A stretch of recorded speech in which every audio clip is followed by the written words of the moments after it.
From the heart of where innovation, money, and power collide in Silicon Valley and beyond, this is Bloomberg Technology with Caroline Hyde and Ed Ludlow.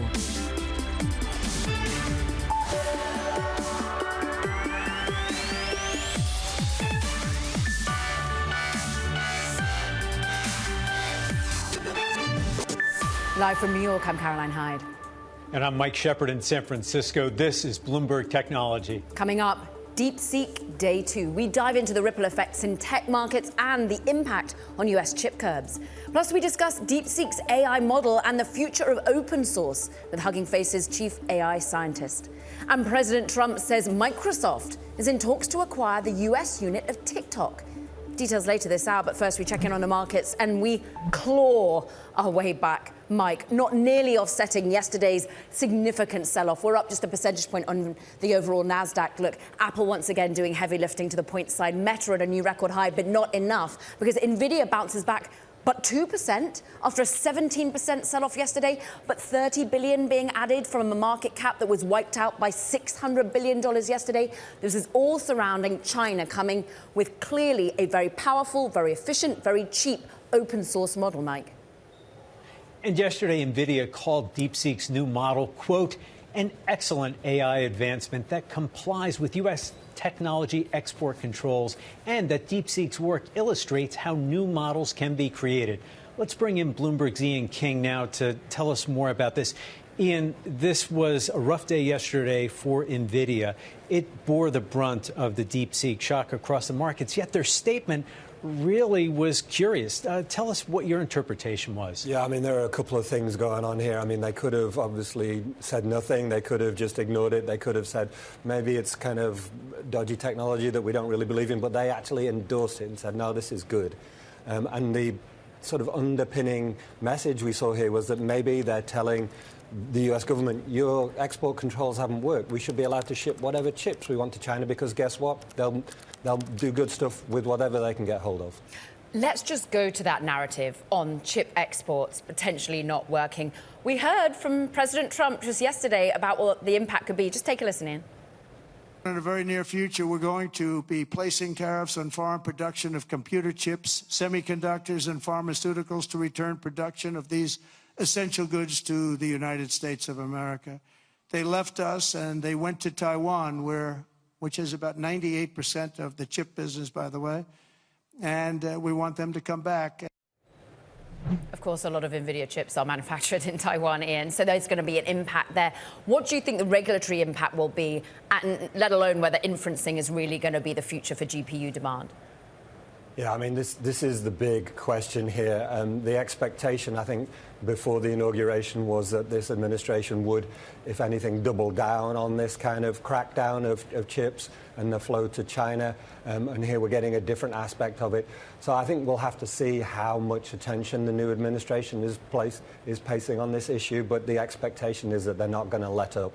Ian, back to NVIDIA. How much is this complicating their efforts to get their customers to keep buying all those premium chips like Blackwell and the next generations that you've been writing about so much? Yeah, well, it creates a massive question. It's like, well, if a Chinese startup can fine-tune their models to this extent using sort of 2-3-year-old technology on the cheap, why can't you, right? So if you're Microsoft, if you're AWS and you're running all of these systems, then why wouldn't you do it cheaper if you can? So obviously that has implications for what NVIDIA is trying to sell. So we'll see how they answer those questions. Thank you. So far, the statement is all we get. Ian King, we thank you. Now, let's just talk about how the tech markets, of course, roiled by China's seemingly cheap, powerful AI model. Here's what some Bloomberg television guests had to say about DeepSeek.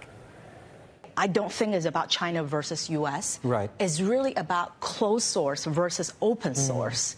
And more American developers should leverage the open source and what DeepSeek had done and build on top of it and make it greater. Really amazing what they have done. Fraction of training costs, fraction of interference costs to produce a model like that in DeepSeek.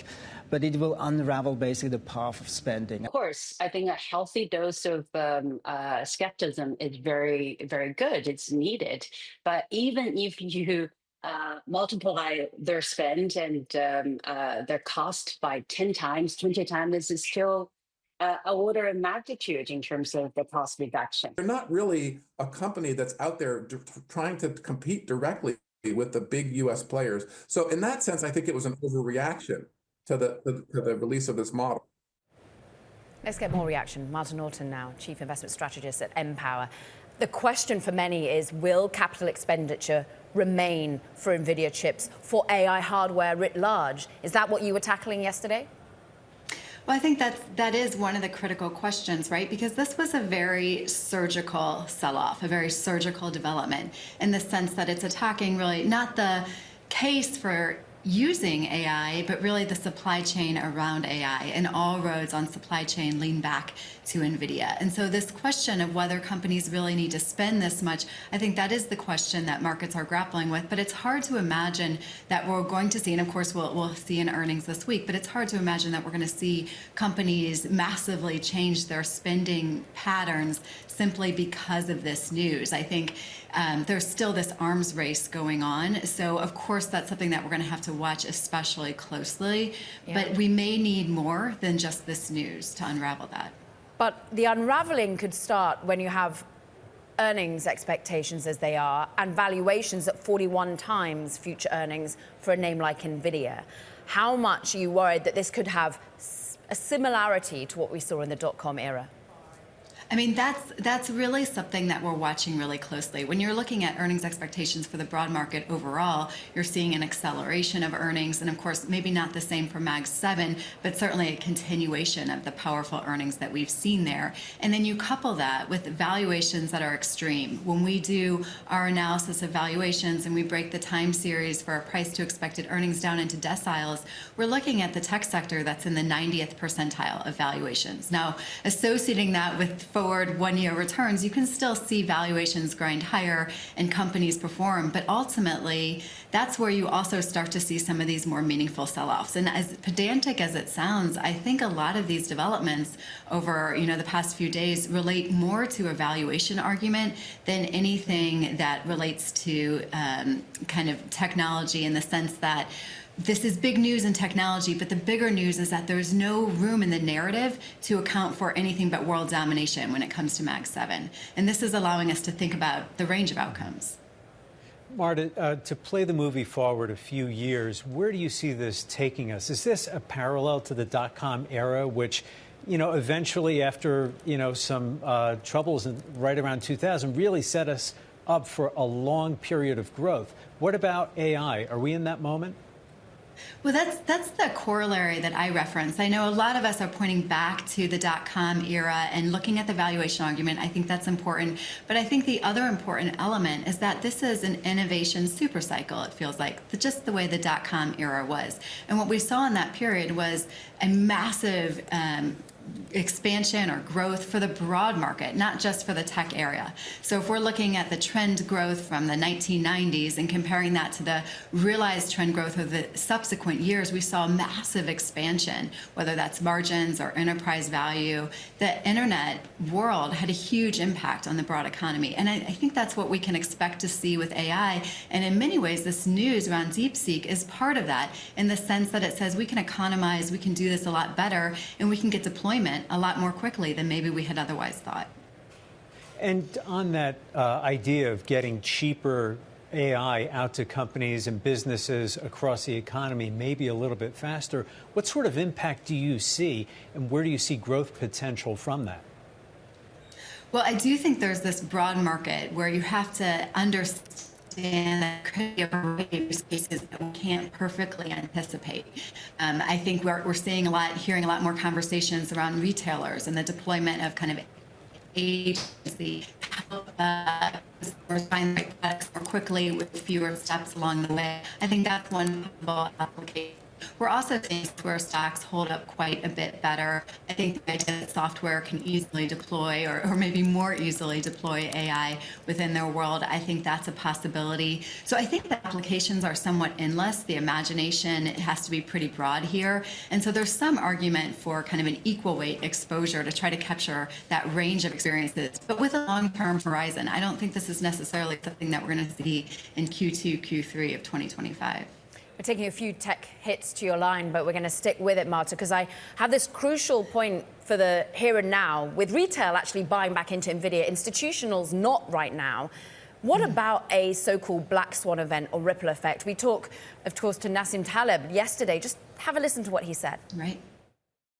Beginning of an adjustment of people to reality, because now they realize now it's no longer flawless. It's, you have a small little chip on the glass. A little chip in the glass of the valuation question, a little chip in the glass as to whether this is akin to a dot-com crisis. But where could be sustained? Will energy survive this? We saw such significant sell-off to certain of those names. You know, I think when we're taking a look at NVIDIA or energy, I think there's more vulnerability there simply because this is getting at the heart of the thesis there, that they are the, you know, especially NVIDIA, the dominant provider of this capability, that all roads lead back to NVIDIA when it comes to supply. And this story is really tackling that idea that potentially there's more ways to skin a cat. You can focus on efficiency rather than sheer run force. So I think the idea of a chip in the glass, I think that's important, and it's getting at the heart of NVIDIA. But whether this is the beginning of, you know, the unraveling of all things AI, I think that's a little bit more extreme or a bridge too far today, simply because that unraveling would depend on the use case being attacked, the use case of AI being attacked. And I don't think that's what we're seeing here. It's more the supply chain question. And really, at this point, I think there's still more that we would need to see to really suggest that companies are going to pull back on their capital expenditures in any meaningful way. Marta Norton, Chief Investment Strategist at Empower, thank you. Coming up, we're going to discuss DeepSeek's open source approach and what it means for competitors. The Chief Science Officer at AI platform Hugging Face will join us on that. This is Bloomberg.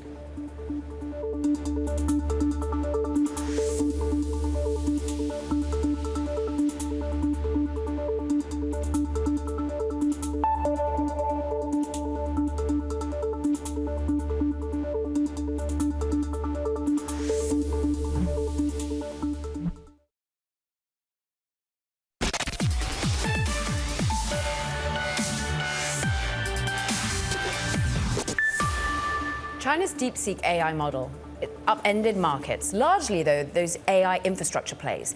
What about model providers? Clearly, open source is impacting AI development. We're joined by Thomas Wolf now. He's the Chief Science Officer at Hugging Face, an open source and collaborative platform for AI builders. Is R1 the huge breakthrough that the market clearly thinks it is? I think there is definitely a bit of an overreaction. We've seen a steady increase in open source model performance, but we also have to be honest, it's the first model, I would say, that really reached the performance of closed source. So the gap is closed now between closed source models and the open source model performance. Let's just talk about how the derivatives have expanded, because you are all about open source. You're about community. You're about the innovation that one model can provide to many others. From what we understand from Clem, the CEO over with Hugging Face, he's saying that there have been 500 derivatives already created from DeepSeek. How are you seeing an exponential growth of the use of this model? Yeah, it's even growing, right? So I was just checking, I can give you fresh new stats just now. We're over 670 models already created by the community. More than 3.2 million downloads of all these models, with 700,000 downloads for the original model. Wow. So I think that's really the power of open source, right? We see basically a growth of almost more than 30% of downloads day to day, which kind of is a testament to all this ecosystem that is already starting to build around DeepSeek, with basically all these companies, all these teams, all these organizations that are already, you know, taking this open source model and fine-tuning it, adapting it, testing it on their own use cases. So that's maybe the most beautiful thing about these open source capabilities, which is seeing this ecosystem grow live day by day around the original DeepSeek model. Thomas, we can't separate the story of DeepSeek from the geopolitics here. What concerns do you have that a reaction from Washington or other governments might be to restrict open source use in some fashion as a way of keeping technology out of China's hands? Yeah, I think there's a lot of, I would say, a lot of way of reframing these stories as a US-China, but really the more general story here is the open source effect of this model. It could have come out of almost any countries, and I would expect actually open source model to keep coming out of China, but we also have European companies like Mixtral starting to open source model, and very soon more teams. So more generally, I think hopefully we'll see a move from a geopolitical interpretation of this story to really an interpretation as open source versus closed source. And our deep belief at Hugging Face is open source is really the way to foster development, to foster breakthrough technology, to foster growing communities, and a lot more business use cases, basically. Thomas, as a software creator yourself, you must have some admiration for what DeepSeek has pulled off, apparently at a much lower cost than rivals here in the U.S. But I bet you have some questions, too. What would you like to learn more about what the company did and how it pulled it off? So what is interesting is we already started at Hugging Face to actually explore, can we reproduce this model? Can we reproduce it in particular in the open, right? So we have, right, the DeepSeek model. I was trying it yesterday, and it does really, offer what we see in the benchmark, which is it's a very powerful model. But what we would like to know is exactly, can you retrain it? Can you actually, apply the same recipes to more models? So we've started this project called OpenR1, which is basically a reproduction, an open reproduction of the DeepSeek pipeline. Thankfully, they shared a lot of details on how they trained the model, much more than we see recently. So I'm quite confident in the coming months we'll be able to basically, understand all the breakthrough that went into making this model. What does it mean for a closed source focused OpenAI or for Anthropic in this moment? Well, I think it's quite positive, and you saw probably the reaction of Sam Altman, right? I think for good competition in the field is something that is just a net positive for developing a technology. And in particular here, because a lot of this model, and as I was saying, a lot of recipes are open, it means I would be very surprised they don't, directly take the recipes that can be useful for improving both OpenAI, Anthropic, Google, or the coming Llama models, and that these models basically, quickly catch up. So I think it's a good thing. That's also the good thing about open source is because you share a lot of information about your models. You actually lift the whole fields up with you by explaining how you make your breakthrough. But some people don't want to see everyone rise up. They don't want to see China rise up. Ultimately, is that a false narrative, a straw man, to be even saying that China is behind the US when there's open source communities such as yours? Yeah, the open source community generally don't really know any border, right? As I was saying today, it's a Chinese team, but generally, it's just a very smart hedge fund team, right? There are teams like that in many countries, and that's why we keep seeing new actors in AI, right? So I think ultimately, I believe in fair markets. I think having fair competition, sharing more, actually, is a good way to make progress together. So, in the future, we would like to see much more actors active in AI. We would like to see basically large AI company a bit everywhere in the world. And I think that's maybe the first step, in this direction. Are we expecting to see similar innovations coming from Europe? There have been questions and concerns raised in the European Union about the level of regulation and that it might be restricting development in AI. Yeah, it's obviously a big discussion, right? I was at Davos a bit last week, and definitely a lot of the discussion was, okay, what is about European regulation? I just think the teams are really good. I would be surprised, for instance, in the UK, in Germany, in France, that we don't see all these teams that basically help train, the models of Mistral at Meta, at OpenAI, at Anthropic. We've seen a lot of people also leaving OpenAI to start their own startup. So I think one takeaway from DeepSeek is that basically the recipe to build a very good quality large language model nowadays is something that's almost accessible to everyone, right? So I think all these people leaving the big tech companies will start their own team. And because you kind of just need a few millions, I would be surprised we don't see a lot more teams coming out of Europe in particular, but also the region this year. Thomas Wolf, Chief Science Officer at Hugging Face, thanks for joining us. Coming up, President Trump says Microsoft is in talks to acquire TikTok, U.S. operations. Details coming up next. This is Bloomberg.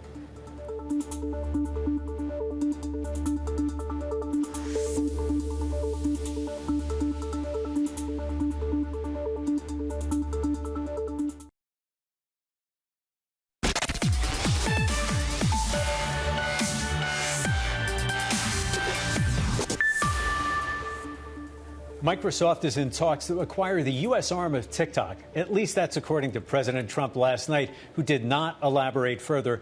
Microsoft declined to comment. Let's bring in Bloomberg's Balance of Power co-host Kaylee Lyons for more. Kaylee, is this another case of Trump trying to make a deal happen? He casts himself as the consummate deal maker. We are so short on details, though. Walk us through what more we know, if anything, beyond last night.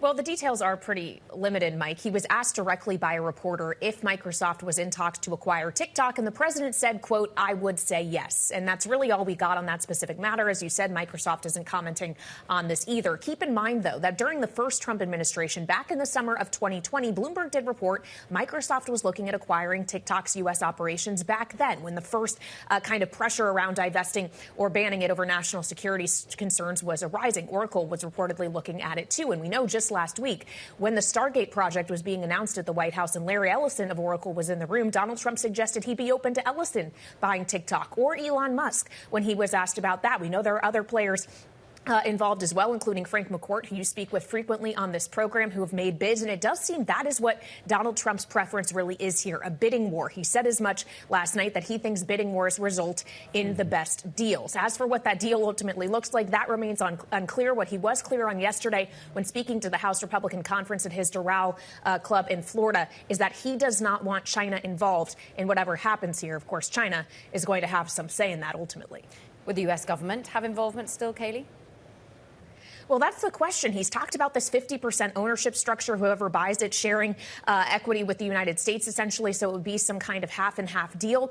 But it remains unclear whether or not that can be done by the now April 4th deadline, which has been extended by Trump's executive order. There's also a massive question around whether antitrust concerns would be raised by some of these individuals or companies like Microsoft acquiring operations of this size, which could be tens of billions of dollars. And obviously, as you guys well know, 170 million users in the U.S. While Donald Trump and the people he's instilled at places like the FTC or at the Department of Justice may have some alignment on this, it still could face scrutiny, especially from big tech skeptical lawmakers on Capitol Hill. And whether ByteDance would ever sell it. Kaylee Lyons, thanks so much. Meanwhile, coming up, we're going to dive back into how the DeepSeek model innovation could affect private sector generative AI adoption. Jaclyn Rice-Nelson is with us from Tribe AI. That's next. This is Bloomberg Technology.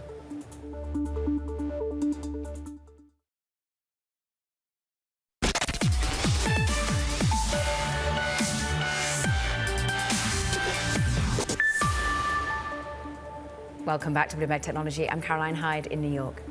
And I'm Mike Shepard in San Francisco. Let's discuss the impact that DeepSeek is having on U.S. tech companies now with Bloomberg's Shireen Ghaffari. Shireen, thanks so much, and thanks for all your reporting today. There's a lot of soul searching going on in Silicon Valley over the past 48 hours. Tell us a little bit more about what's happening. They set up war rooms. What is the conversation like? So the top AI labs right now in the U.S. are trying to figure out how the Chinese startup DeepSeek was able to catch up so quickly, right? You have their latest R1 model really exploding on the scene in the past week, and everyone is astounded by how competitive it is. It is actually leading by some metrics on these AI models that have taken Western companies, years and a lot more money, the Chinese company DeepSeek claims to build. Well, we can all debate as to how much it was copying, building off Western technology, but the key question is, will CapEx remain the same? And ultimately, what it means for OpenAI and Anthropic in terms of reducing the cost of their models. What do you think the ripple effects are, Shireen? Yeah, I think we're starting to see people really question whether we need these astronomical budgets for building the most advanced AI models, and whether, because DeepSeek was able to make some gains in how efficiently they use the computing power, if those, gains can be applied now to U.S. companies, and sort of questioning why U.S. companies didn't come up with that first. It's a fascinating big take. Go and read it from Shireen Ghaffari, and the meta war rooms that are currently being set up. We appreciate it. Now, we've got to assess what President Trump had to say about the competition from DeepSeek? I think if it's fact and if it's true, and nobody really knows if it is, but I view that as a positive because you'll be doing that too, so you won't be spending as much and you'll get the same result, hopefully. The release of DeepSeek AI from a Chinese company should be a wake-up call for our industries that we need to be laser-focused on competing to win. Let's talk about that competition. Jaclyn Rice-Nelson is with us, co-founder and CEO of Tribe AI, provides AI services for leading enterprises. And I have a feeling a lot of them are rushing to understand how they can use this cheap and innovative AI model. Absolutely.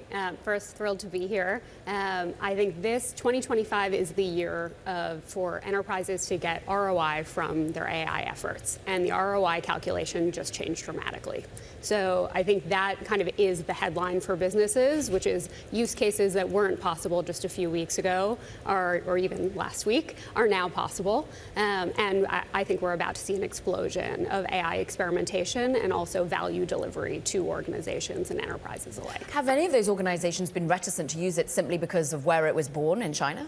It's a great question. I actually had the same question and dove into this myself. And I think it all comes down to how you use these models. So there are lots of ways to be using Llama or open source models today in ways that have lots of guardrails that are set up to be more secure and can be run locally on your own environment. In many ways, actually, it's almost easier with open source than it is with closed source models. And so everything comes down to the implementations of these models. I think today a lot of businesses have these same questions, but that's in many ways why they're sort of coming to Tribe and trying to help navigate the landscape across all of these different models, what are best to use and when and for what types of use cases and how to set it up in the optimal ways. Jaclyn, one of the key questions that's come up in relation to DeepSeek is the one on spending. How is that factoring into the way you are guiding people through the AI landscape now? Is it a different message that you're having to deliver about efficiency and about bringing a product to market for a lot less? So the short answer is yes. I think that I compare it to a highway. We have just added a lane or multiple lanes to the highway. When you do that, the traffic does not go down. Actually, it only increases. And that's because driving and going on road trips gets more attractive. The same is true right now for AI. So I think we're about to see really an explosion of activity. And that's sort of across companies, across enterprises, within the large, and to your point on efficiency and sort of product innovation, I think we're going to see proliferation across these use cases. And then that doesn't even include the large hyperscalers who are still on this quest for AGI. And nothing changes there. I don't think anyone is taking their foot off the gas. And if anything, competition has just increased dramatically. And the open source model, is this something that is feasible to be scaled at large enterprises, big corporations, that also may have security considerations and other factors to bring in that might make them question whether open source is the right choice for them? Yeah, I think there are a lot of considerations that go into what is the right model selection. And so I think it's really clear that we have entered an era, and actually I've always thought we were in this era, which is that we are in a multi-model world. Businesses need to be able to build to swap between models seamlessly, to optimize for performance, for latency, for accuracy, and for cost. And what that means is they also need the guardrails, the security, the infrastructure to set those things up in proper ways. They also need the evals, the evaluation frameworks to actually be able to compare and contrast across models so they know what models to use. And so I think while there might be some hesitance, we have done lots of development on closed source models and lots of development on open source models. And the considerations still come down to what is that company trying to achieve and what are the things we're optimizing for. That's what determines the model. So please go ahead. Well, no, I'm interested in that because I want to go back to sort of the Jevons paradox piece that, the more AI innovation there is, ultimately the more people are on those highways, the more innovation, but also the same amount of compute. Can you speak a bit to like the inferencing part of this? Because that seems to be the silver lining that indeed NVIDIA is trying to see from this. Look, you're still going to need our GPUs, just not for training, it's for inference. I think that's fair. Look, I think we have not cracked the code on the hardware that's needed. Like, it's clear that compute is still needed at really high levels. There's no way that we have, even with these new DeepSeek models, we haven't found the answers yet, right? We're not stopping. And I think that that's the bull case for how and why you're going to see continued investment here, is that we are in a continuous innovation cycle. And ultimately, I think that drives utilization. And I think the question is for what? And then the other piece is that ultimately consumers are the biggest winners here. And I think that is the most exciting story. There's a lot of fear. There's a lot of China versus U.S. dynamics. I think the reality is that competition is good. And what I'm hearing from the U.S. companies is, nothing has kind of, the U.S. large AI companies, nothing has kind of blown their socks off, right? This is innovation they at least feel that they already have, and the difference is that there has been an optimization for open source and an optimization for cost in ways that they have not done. And so I think we're about to see a lot of fast follow, and Sam Altman signaled as much last night. Yeah, he said we're going to drop models faster. Is he going to drop the cost? Because that must be something that puts off your clients. Definitely going to drop the cost, and I actually think we are likely to see a cost curve decrease, like that's dramatic from them, but also a latency decrease. And I think that that's how they're going to play the game, is to try to now one-up completely on both dimensions. Jaclyn Rice-Nelson, CEO of Tribe AI, thank you. Kara. Now, let's just check on these markets, because these are all the questions that investors are trained on at the moment. What does it mean for compute going forwards? What does it mean for the competitors in the generative AI model space? And what does it ultimately mean for software too? Look, we're clawing back some of our losses of yesterday, but not much. 0.8% higher on the NASDAQ 100. Meta at a new record high. We'll talk more about Llama there. But Bitcoin up 0.9%. We're going to delve into the world of crypto and the ripple effects in a moment. We're 102,000. Move on. The individual movers that you've got to keep your eyes trained on have been, of course, some of the points contributors. We've seen Meta, new record, as I mentioned. Apple's been doing significantly well. Nvidia bounces back, but hardly at all, up 2.8% after a 17% sell-off. We're only up about 30 billion. It lost 600 billion yesterday. Tesla off by 2%. Remember, earnings are almost upon us. Tesla tomorrow out of the gate. We're going to have the likes of Microsoft to chew on, and Meta as well. But coming up, more on Musk's world and questions around his approach to efficiency, because apparently he's rather good at it, at Doge, it would seem. This is Bloomberg Technology.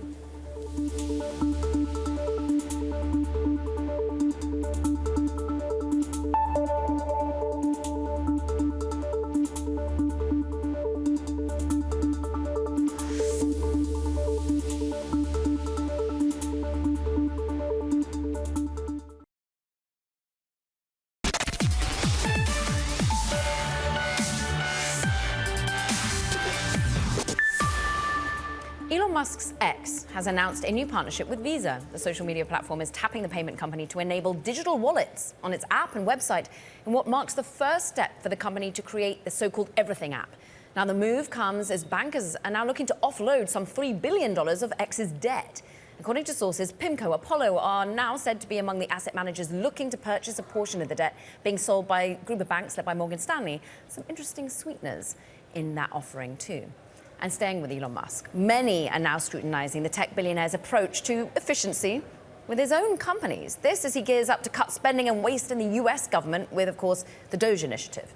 For more, Bloomberg's Craig Trudell is a perfect person to discuss as to how good is Elon Musk at efficiency in the private sector.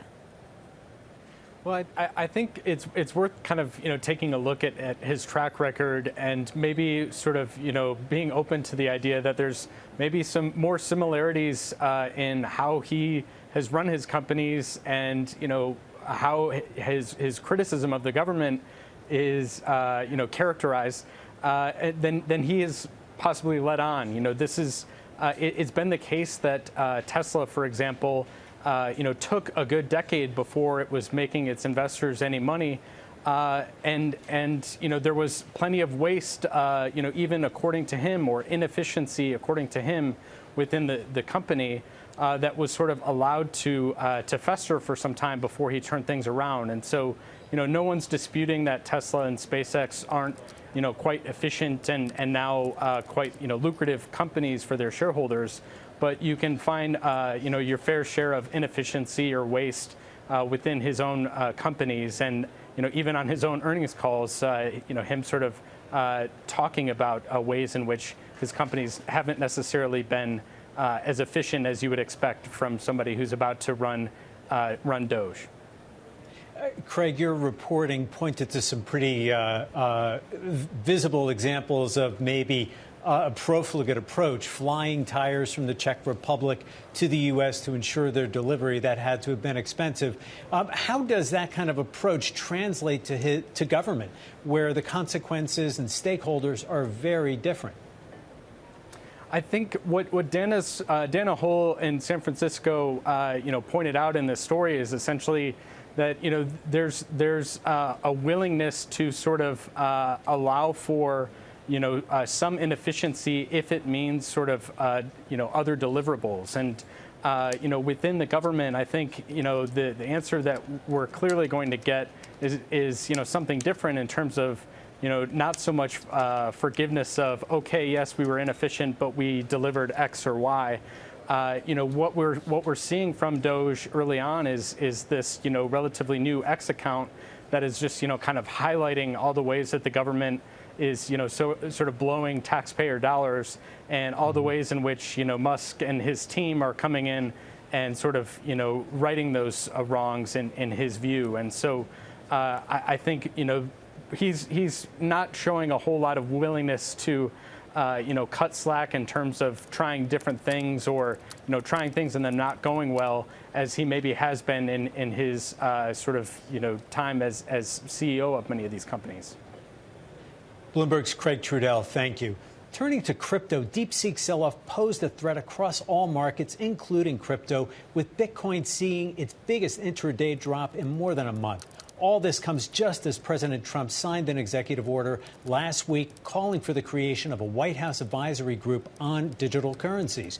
Joining us now to discuss all of this is Meltem Demirors, Crucible Capital Group general partner and founder.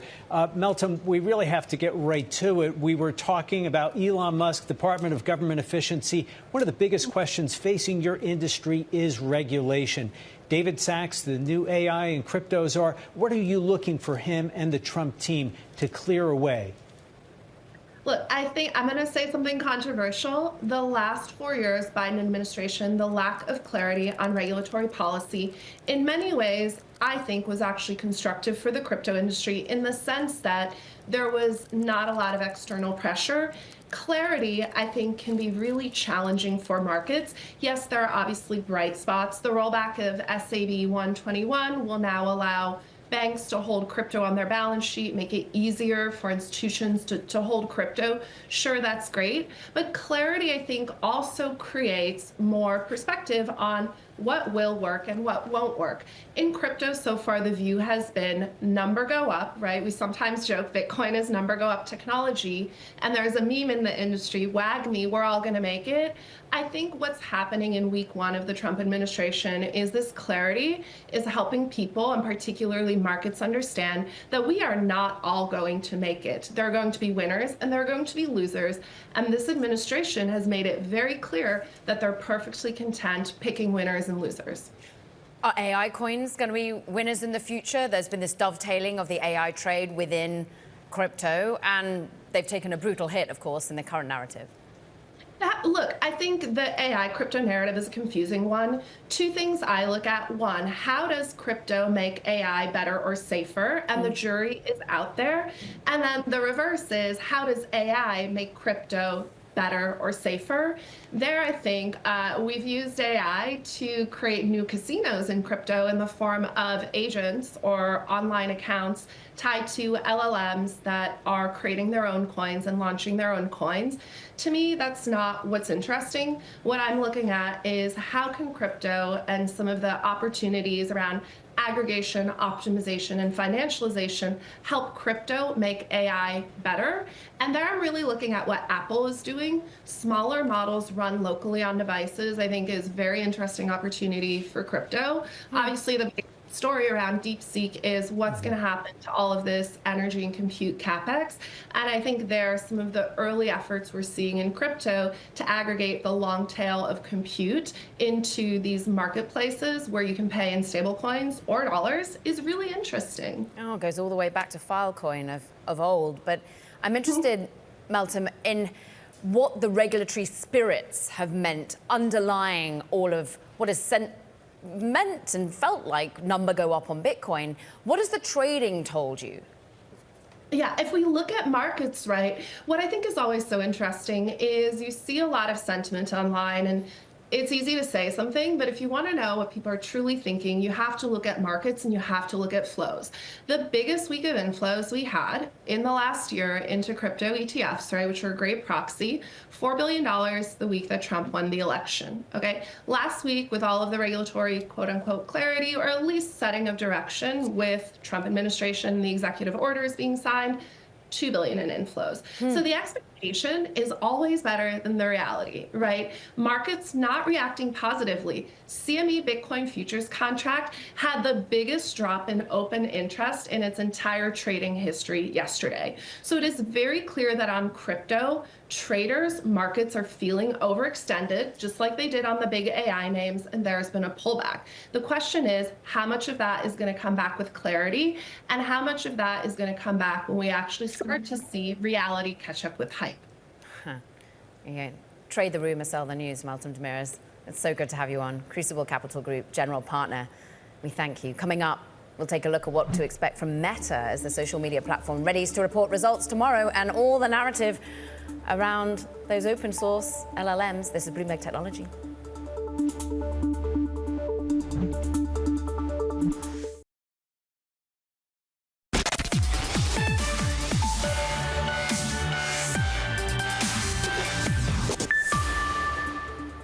Meta is set to report fourth quarter earnings after the bell tomorrow. For more on what we can expect from the social media giant, Bloomberg's Kurt Wagner joins us now. Kurt, Meta somehow escaped the big sell-off from DeepSeek yesterday. Why is that, and what does that tell us going into the results tomorrow? Yeah, it might be two things. I think one is you may recall, Mike, at the end of last week, they announced their big plan for the year, all the spending they were going to be doing on AI. They announced that Threads was going to start running ads. Like, they kind of front-run their own earnings a little bit with some of the biggest news that they have planned for 2025.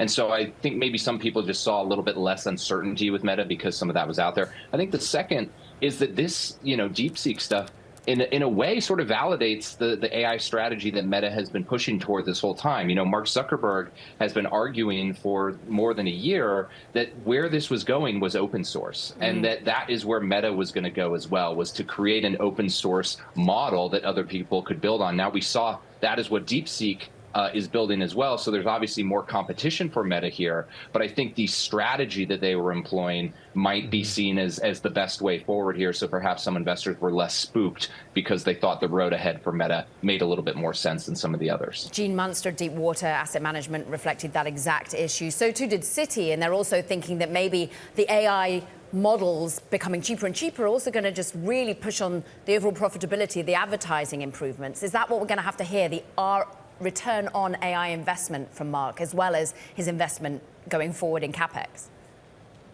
Yeah, this has been one of the biggest questions, not just for Meta, but for all these tech companies, is when is all this investment going to pay off? I think in 2024, actually, Meta did probably a better job than a lot of its peers at sort of conveying where AI was impacting the product, right? Not only in making the ads more efficient, but in dispersing their AI assistant across all of their different apps, having the Ray-Ban smart glasses, right? They had sort of tangible products that they could roll out and show people. Obviously, with this massive investment they're going to be making in 2025, it will be even more important for them to continue to show that.